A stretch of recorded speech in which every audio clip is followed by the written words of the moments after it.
Hello, I'm the Nostalgia Critic. I remember it so you don't have to.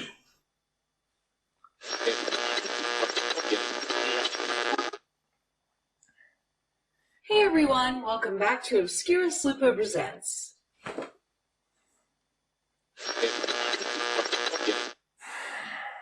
Hello and welcome to Bad Movie Beatdown. This week's Steven Seagal outing is yet another one of his direct-to-video movies. This time it's from 2006, where Seagal was producing these films with alarming regularity. The director of this film is Michael Cush, and he has worked with Seagal on several of his direct-to-video movies, which are generally regarded as being some of the worst, including the infamous Attack Force, which became legendary for the fact that its plot was completely changed in post-production, resulting in Seagal being almost entirely dubbed during that film. But don't feel bad that I didn't manage to get that movie, because this one is also out of its mind. Yeah, it's Shadow Man, the one that I promised 2 years ago, and believe me, it's worth the wait.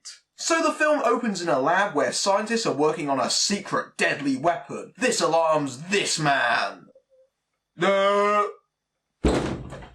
This is George, who is being followed by some shadowy people. Sorry, that was a terrible pun. Actually, I can't tell whether he's being chased or whether he's having a seizure because the director seems to think he's Michael Bay on crack. When you're cutting every single second, maybe you should tone it down a bit. George has smuggled out the secret weapon by hiding it as his phone stylus. Cut to Seagal teaching martial arts. Limba can be used to heal people, it can be used to kill people. Chi can be used in striking for just external, or you can go internal.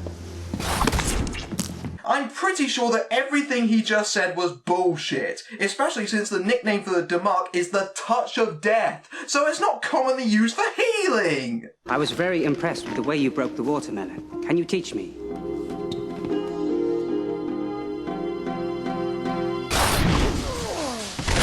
Holy shit! Don't ask Seagal to actually teach you anything, he'll straight up murder your ass! Now, connect to your chi and come at me. So now Seagal's stunt double starts fighting his students and attacking them. How do I know it's his double? Well, besides the fact they just lost a good 50 pounds, there's also this.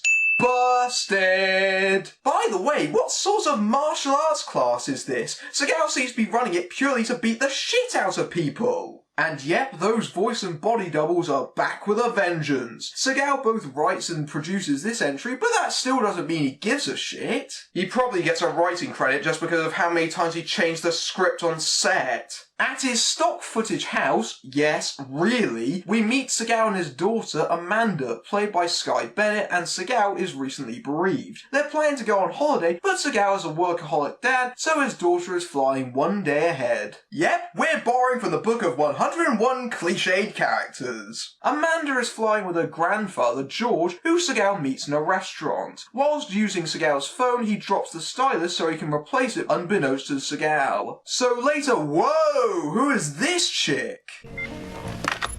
Are you ignoring me? Why shouldn't I ignore you? I think Seagal's taking the bereavement process remarkably well. Got it? Oh yeah, I got it. Oh, no! I didn't need to know he had an erection! Jesus! Thankfully, we're spared the sex scene. Sex with Seagal is like playing a game of whose boob is which. So Seagal flies into that well-known tourist spot of Romania, where the bad guys seem to be waiting for him. But also waiting for him is Imelda and George with a limo. Seagal, like an idiot, drops his passport and goes back in the airport to look for it. Let's go. Yeah, take good care of this. No, not you, Harry. God, we've managed to find a worse Steven Seagal voice double than the one in Out of Reach. He sounds more like a drunk than Seagal. George gets in the limo as a bomb is planted on it. Imelda runs outside only to get captured by Anya, played by Eva Pope, in a taxi before the bomb explodes. Seagal goes after her. Don't make Seagal run, he needs a stunt double! Let's grab his car.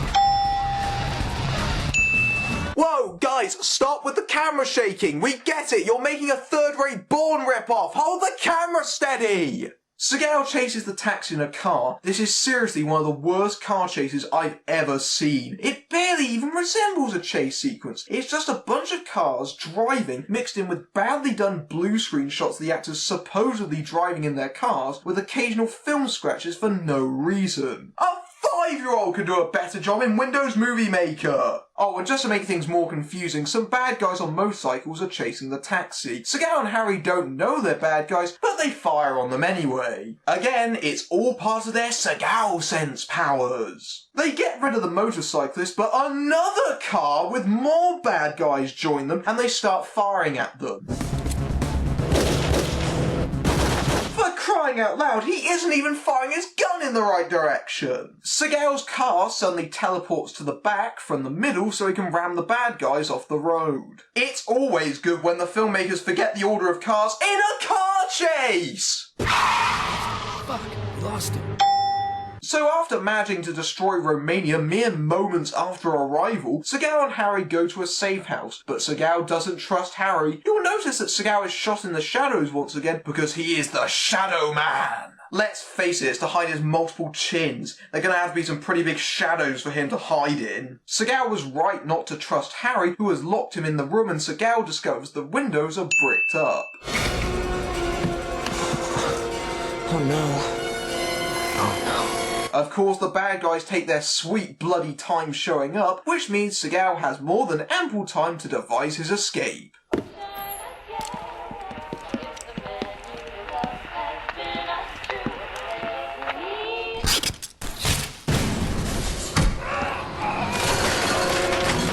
How the hell would that even work? That bomb makes Stallone from the Specialist look envious. And by the way, nice job tucking the fire extinguisher into his jacket. God, Seagal looks awful in this scene. The mere thought of physical exertion seems to exhaust him. He manages to escape and dumbass Harry is waiting outside.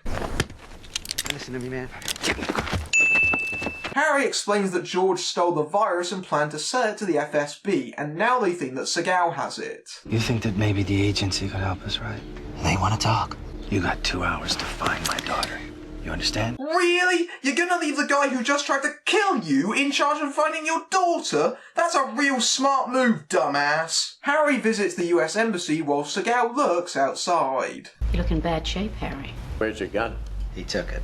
Well, that's not good. Is that really who I think it is? Imelda Staunton, what are you doing in a Seagal movie? And why the hell is this extremely British actress playing a US ambassador complete with an atrocious accent? Seriously, Imelda, it got this desperate? Jesus! This shit sickens me. No, honey, just don't. Seagal gets arrested by the police because maybe, just maybe, this supposed Shadow Man shouldn't walk around in broad daylight! They take him to the station where they question him. Anya walks in and that's Seagal's cue to casually beat up the police officers and then have his body double chase her as she drives away in her taxi. Gotta hand it to Seagal, he doesn't exactly make friends easily, does he? I hear he's some kind of expert fighter. I went through some of that stuff when I was in the military. Looks great in the movies. In real life, I don't know. Haha, man, you are so dead! So Seagal meets up with Harry and the CIA agents. You want to help, Jack? And to prove it. Sorry, Harry. Well, I think it's time to officially give up on this movie making sense. These CIA guys are working with the bad guys. Seagal kills one and gets in a gunfight with the other until he gets away. Yep, just keep repeating that footage over and over. If we keep repeating the footage, hopefully no one will notice that Seagal is barely in his own movie. Cut to Anya, who has Amanda and was working for Harry until he died. Hey! Come on. Leave me alone! Get off of me! Why did you kidnap me?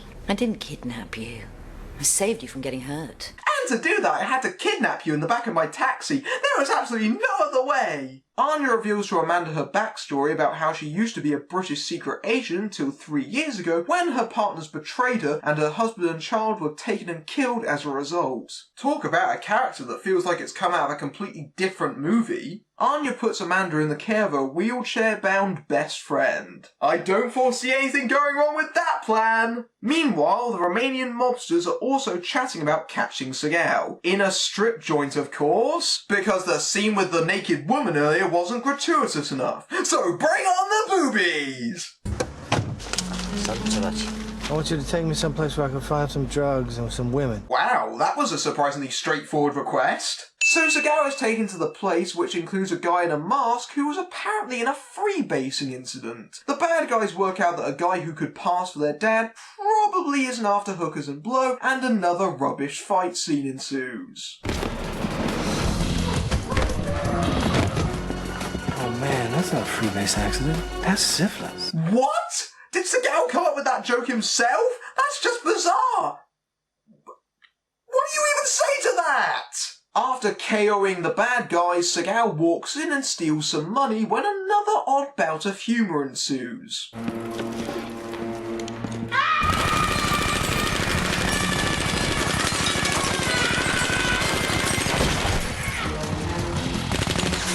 Well, that's one of the strangest things I've ever witnessed. You must be wondering, what does that scene have to do with the plot? And the answer is nothing whatsoever. But hey, we got Granny with a machine gun and syphilis face, so it was memorable to say the least. Seagal asks the cabbie to take him to see Anya, who is in a nightclub, because we need more relentless shots of scantily clad women. She tries to hide in the women's toilets, but Seagal walks in and... Really? Lesbians? Is that what women do in toilets? I mean, if you need constant TNA to keep your audience awake, you're not doing your job right. Anya offers to help him find his daughter, but only if she gets a passport and can go to America. Seagal's double takes her into a back room where he ties her to a chair and interrogates her. However, the Romanian mafia burst in and tried their own brand of interrogation before Anya and Seagal attack them and escape. We'll go to my place. The amount of doubling in this movie is getting ridiculous. Pretty much every time Seagal is not in close-up, it's his double. It reeks of apathy, and I'm pretty sure it's linked to his weight too. I haven't talked about his weight yet because I was waiting for this film where he was clearly at his largest. I don't care if you wear that black leather trench coat or if you put your hands in your pockets. You're not fooling anyone. As an action star, Seagal's appearance is a downright disgrace, especially if you're still expecting the audience to swallow the same things you did 10 years ago when you're actually physically able to do them. It's pathetic when an action star is barely even able to move. For goodness sake, you're reminding us of Marlon Brando, for crying out loud, and not in a good way. Elsewhere, the police break into Anya's apartment and assign 2 officers to stake out the place in case they're stupid enough to go back there, which they are. Cops, we'll go around back.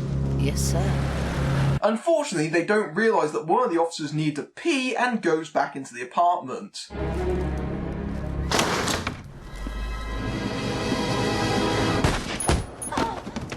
Damn, all she wanted to do was take a piss. Guess that's the last piss she'll ever make. Seagal and Anya manage to escape, and Seagal takes her to the safe house so he can lie low. You know, the same one Seagal got trapped in earlier. Yeah, it's not really that much of a safe house. Seagal even goes to sleep there, where he dreams a flashback which serves as a completely superfluous reminder of the plot so far. Granted, things have got so convoluted by this point that not even I'm sure how this thing got started. And then Anya suddenly takes off her top and starts trying to seduce Seagal. You'd like everybody to think that you piss ice. I see your heart. You're soft, you're sensitive, you're loving, you're caring. And I thank you. Might I remind you that mere hours ago, Seagal was choking her with a cloth. They seem to be on remarkably good terms, considering. The following morning, the rogue CIA agents go to where Amanda is being held and they kidnap her. Kid, you're not going to put up any kind of resistance. He's barely holding you. Seagal and Anya visit soon after the attack to discover that she is gone and the disabled friend is dead. Seagal also finds his bag, which contains the phone and the virus, which the movie recaps once again if you forgot about it. Apparently, people who watch Steven Seagal movies do not remember things for more than an hour at a time. The police arrive and suddenly they've become bad guys because you can't trust anyone or some shit like that. Seagal kills one, but he fails to kill the other despite being shot in the chest. Later, Seagal figures out what everyone is fighting over him to get. That is a microencapsulated nanochip covered in epoxy. If somebody tries to break open that epoxy without knowing the right formula, they'll destroy the information. But if somebody, the right or wrong person, shall we say, gets a hold of this, they'll put this in a petri dish and put the right chemicals in there, dissolve it, and they'll have all the information. That was such a gigantic dump of techno-babble bullshit nonsense that even an episode of Star Trek would blush.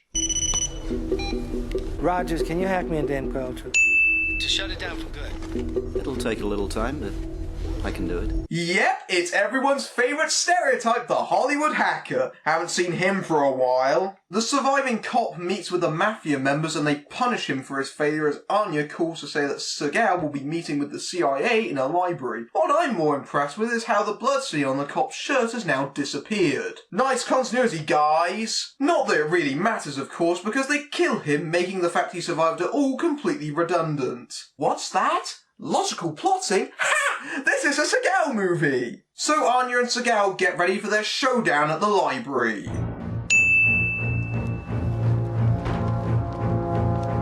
Oh come on, the guy's face is clearly visible. You're not even trying to hide it! But out of nowhere, the CIA call in a helicopter to attack Seagal for reasons I can't entirely fathom. But Seagal spends almost the entirety of this sequence doubled. There's even a speed-up car in there. This is giving the car chase from earlier serious contention as the worst action sequence in the movie. Seagal's double manages to lose them in the trees before Seagal himself appears to take out the helicopter.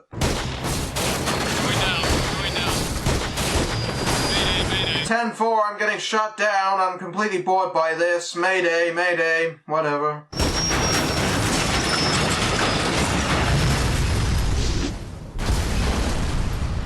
Oh my god, I don't even know what the worst part of that scene was. The fact that Seagal shot down a helicopter with a handgun, or the abysmal special effects. The flash on Seagal's face looks like it was done on MS Paint. Seagal's double runs back into the car. That one doesn't even look like him! For Seagal, a light jog into a car is just too exhausting. He's a real action star! Seagal goes to the embassy to see the ambassador. That's right, it's a real clash of the titans. On one hand, renowned British stage actress Imelda Staunton, and on the other hand, it's Steven Seagal. I haven't been this excited since De Niro and Pacino in Righteous Kill. So Seagal gets her to set up the library meeting with the CIA agents. Seagal's double and Anya get there along with the other associated parties. Seagal meets with the CIA who bring in his daughter. So naturally, Seagal starts a gunfight with the CIA in the middle of a packed public library. Our hero, ladies and gentlemen.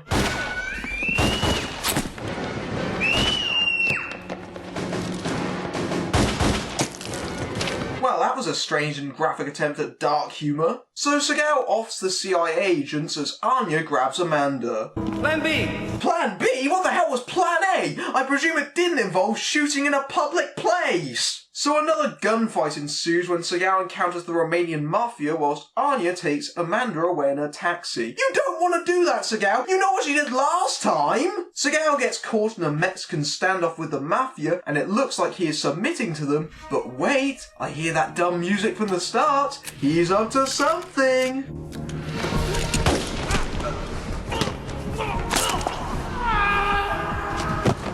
Ooh, that's gonna hurt. He ain't seeing titties no more. Well, that's all the bad guys sorted. No warm greeting. Oh, what the hell is this bullshit? The virus was Waters' deal. I didn't trust Harry or him, so I had you act as his courier. I knew if I had Harry grab the girl, you'd wreak havoc. Brilliant strategy. Brilliant strategy? Not really. Even with this explanation, it makes no sense whatsoever. But hey, at least we now know why no one gave a shit that he died. Just give me the fucking item.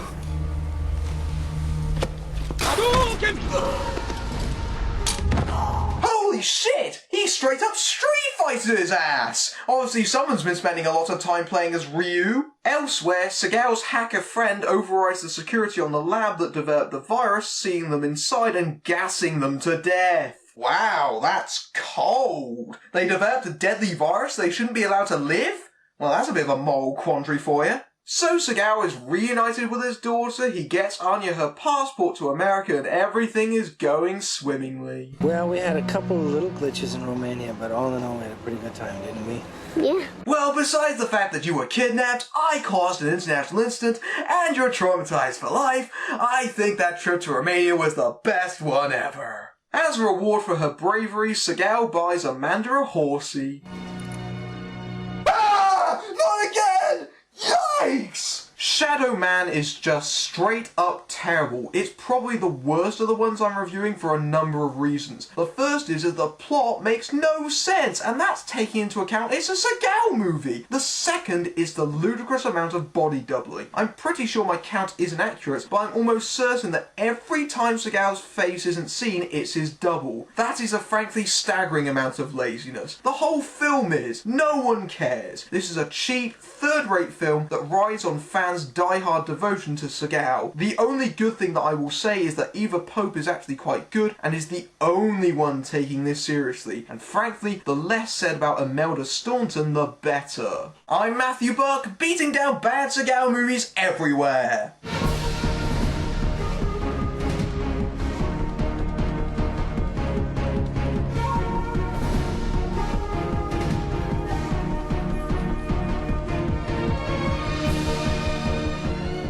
No. Ow, that fucking hurt. No.